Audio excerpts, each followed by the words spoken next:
안녕하세요 여러분. 오늘은 자바스크립트 돔 중에서 document query select와 document query select all 이 두 가지에 대해서 배워보도록 하겠습니다.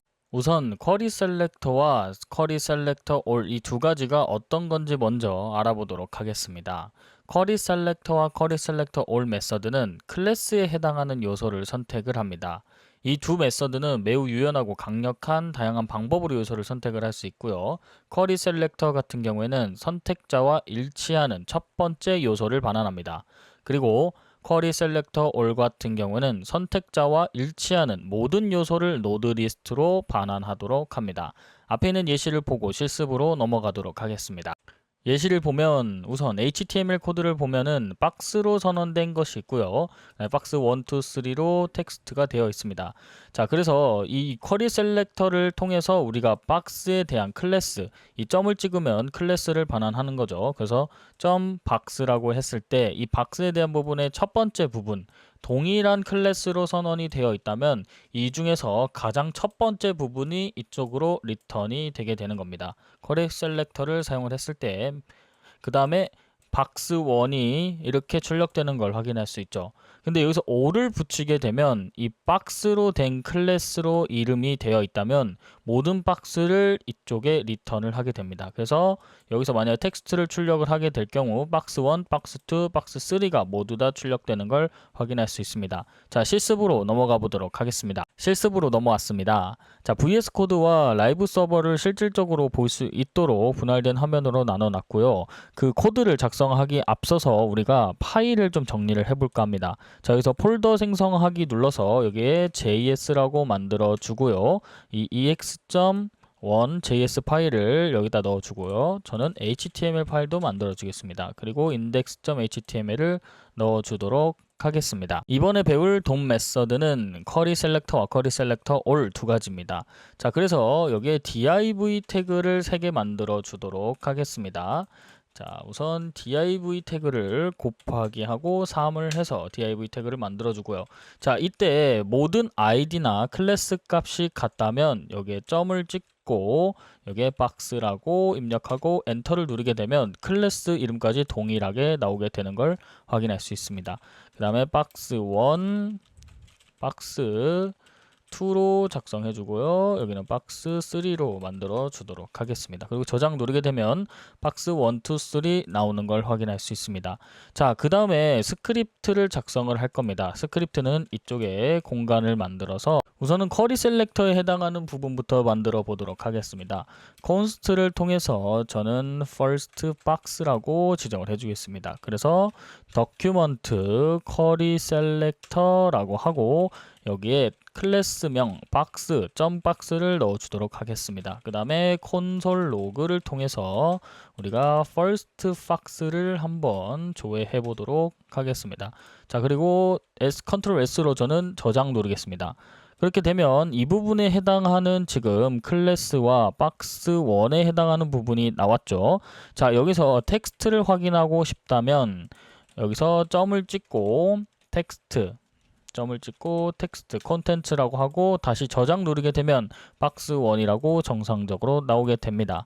자, 이런 식으로 한 개만 선택할 수 있는 것이고요. 만약에 이 부분이 없다라고 하면은 박스 2가 첫 번째 오기 때문에 박스 2가 첫 번째로 됩니다. 자, 그 다음에 박스 1이 있다면 박스 1 그대로 첫 번째로 되는 걸 확인할 수 있습니다.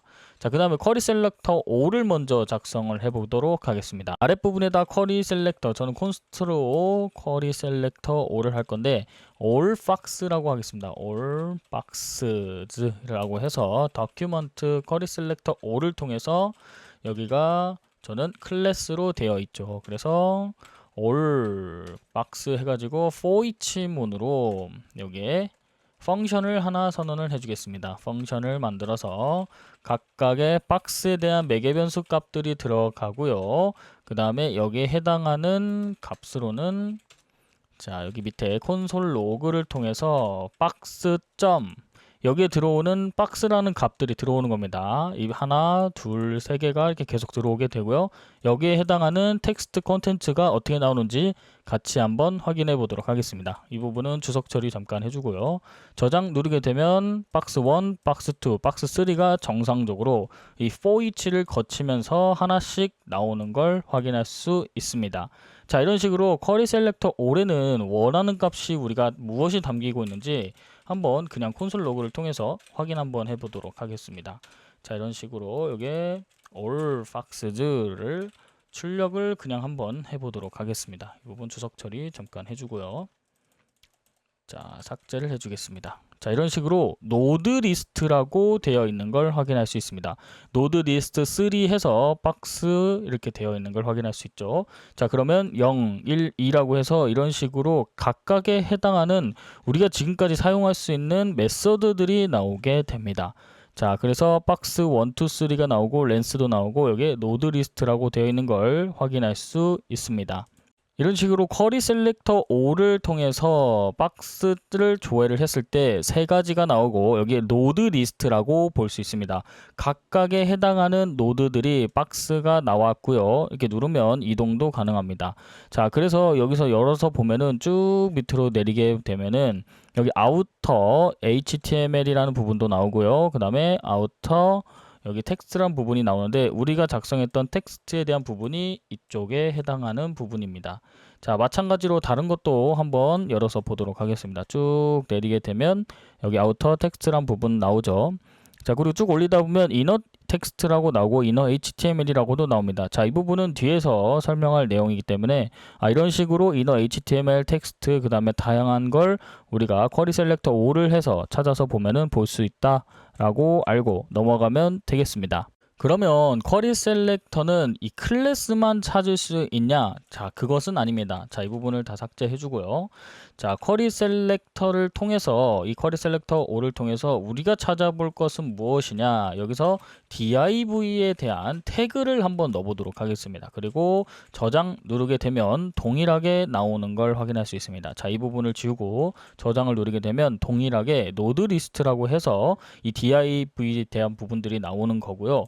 여기자 div를 해가지고 한번 작성을 한번 해보겠습니다. 여기는 id를 통해서 id는 그냥 박스로 하고 여기에 박스 4라고 한번 만들어 보겠습니다. 박스 4라고 하고 저장 누르게 되면 4로 바뀌는 걸 볼 수 있죠. 4개로 바뀌었죠.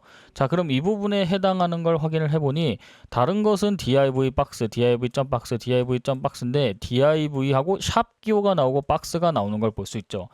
이런 식으로 클래스는 점으로 구분을 하고 id는 샵으로 구분을 한다 라고 알고 있으면 됩니다. 자, 그리고 여기에는 다양한 것들이 들어갈 수 있고요. 이런 식으로 태그가 들어갈 수도 있고 클래스 그 다음에 id에 해당하는 부분도 한번 넣어 보도록 하겠습니다. 여기에 샵하고 박스를 넣게 되면은 어떻게 되는지, 자, 저장 누르게 되면 노드 리스트에 지금 한 개만 단일로 나오는 걸 확인할 수 있죠. 마찬가지로 열어서 0번째 쭉 내려서 보게 되면 밑에 박스 4가 나오는 걸 확인할 수 있습니다. 자, 그래서 쿼리 셀렉터 all은 이 클래스, 태그, id뿐만 아니라 모든 것을 찾을 수 있다라고 확인을 할 수 있습니다. 그리고 쿼리 셀렉터 같은 경우에는 이 메서드를 사용할 때 태그 선택자, 클래스 선택자, id 선택자를 제외한 속성 선택자, 자식 선택자, 후손 선택자까지 모두 다 선택이 가능합니다. 자, 그러면 같이 한번 속성 선택자는 어떻게 사용하는지 같이 한번 보겠습니다. 자, 이 부분을 쿼리 셀렉터 all이 아닌 쿼리 셀렉트로 만들어 주고요. 저장을 누르게 됩니다. 자, 그러면 여기서 우리가 사용할 건 속성 선택자입니다. 속성 선택자는 저는 인풋을 통해서 하나 만들어 보도록 하겠습니다. 인풋 텍스트로 해서 만들어 보고요. 네임에 대한 값은 유저 네임이라고 작성해 주겠습니다. 그리고 value는 value에 해당하는 부분은 여기에 그냥 id라고 작성해 주고 저장해 주겠습니다. 자, id에 대한 부분은 지워줘도 됩니다. 그 다음에 인풋을 통해서 패스워드를 하나 만들어 주도록 하겠습니다. 그 다음에 여기는 말 그대로 패스워드라고 적어 주고요. 자, 그 다음에 id에 해당하는 부분을 우리가 선택을 해볼 건데 여기서 속성 선택자를 사용을 할 때는 인풋에 있는 여기에 네임을 적게 됩니다. 타입도 되고 네임도 됩니다. 이 속성들을 우리가 가져다가 쓸 수 있는 거죠. 자, 그때 여기서 저는 user name이라고 해서 만들어 주고요. 그 다음에 자, 이런 식으로 작성을 하게 되면요. 쿼리 셀렉터에 유저 인풋을 유저 네임으로 작성을 해주고 그 다음에 저는 유저 네임을 인풋이라고 해서 이렇게 만들어 줬습니다. 그래서 다큐먼트 쿼리 셀렉트 인풋 네임은 유저 네임. 그래서 저장 누르게 되면 이런 식으로 정확하게 인풋 중에서 네임이 유저 네임으로 된 값을 찾아주세요 했더니 이 부분에 해당하는 값이 나오는 걸 확인할 수 있습니다. 그래서 쿼리 셀렉터를 사용을 하게 되면은 아이디와 클래스뿐만 아니라 속성으로도 값을 찾을 수 있다라는 걸 알고 계시면 될 것 같고, 그리고 자식 선택자와 후손 선택자라고 있습니다. 이 부분은 추후 강의에서 배워보도록 하겠습니다. 각각의 선택자를 쿼리 셀렉터로 찾는 예시만 보고 이번 시간 마무리하도록 하겠습니다. 자, 처음에는 태그 선택자입니다. 태그는 p 태그로 되어 있고요. 이 두 가지 중에 앞에 있는 문단이 나오게 되는 거죠. 쿼리 셀렉터 all이 아니기 때문에. 자, 이런 식으로 태그 선택자를 사용을 했다. 자, 다음으로 넘어가도록 하겠습니다. 다음은 클래스 선택자입니다. 클래스 선택자로 example이라고 해서 쿼리 셀렉터를 작성을 했고요. 자, 첫 번째 해당하는 쿼리 셀렉터가 나오게 됐습니다. 이게 클래스 선택자입니다. 자, 다음은 속성 선택자입니다. 마지막으로 작성을 해봤던 속성 선택자로 이 인풋에 해당하는 name은 유저 네임이라고 하는 값을 가져와 달라라고 하면 이 값을 가지고 와줍니다. 이런 식으로 값이 value로 존재한다면 이 값이 value로 확인이 가능한 부분이 속성 선택자입니다. 자, 다음으로 넘어가겠습니다. 다음은 자식 선택자입니다. 자식 선택자는 각각에 해당하는 UL 태그가 있고요. 이 UL 태그 다음에 li 태그가 있는데 이 ens, child 두 번째 해당하는 값을 가져와 달라. 자, 그러면 이 두 번째 해당하는 li 값이 여기에 출력이 되는 겁니다. 이 부분은 좀 뒤에서 자세히 설명드리도록 하겠습니다. 자, 다음으로 넘어가도록 하겠습니다. 후손 선택자는 여기서 컨테이너가 있고요. 컨테이너 밑에 있는 클래스를 조회를 할 때 한 칸을 띄우고 조회를 하게 되면 후손 선택자가 됩니다. 자, 바로바로 넘어가도록 하겠습니다. 자, 이번에는 ID 선택자이고요. ID를 통해서 조회를 샵이라는 기호를 쓰면 조회를 할 수 있다는 걸 우리가 실습을 통해서도 알아봤습니다. 마무리해 보도록 하겠습니다. 이번 시간에는 쿼리 셀렉터와 쿼리 셀렉터 all에 대한 이론적인 부분과 간단한 실습을 통해서 쿼리 셀렉터 all을 알아봤습니다. 자, 다음 시간에는 이 쿼리 셀렉터와 쿼리 셀렉터 all을 활용해서 실제 웹페이지를 기반으로 우리가 어떤 정보를 가지고 와서 정보를 추출해낼 수 있는지에 대해서 같이 알아보도록 하겠습니다. 이번 시간은 여기서 마무리하도록 하겠습니다. 감사합니다.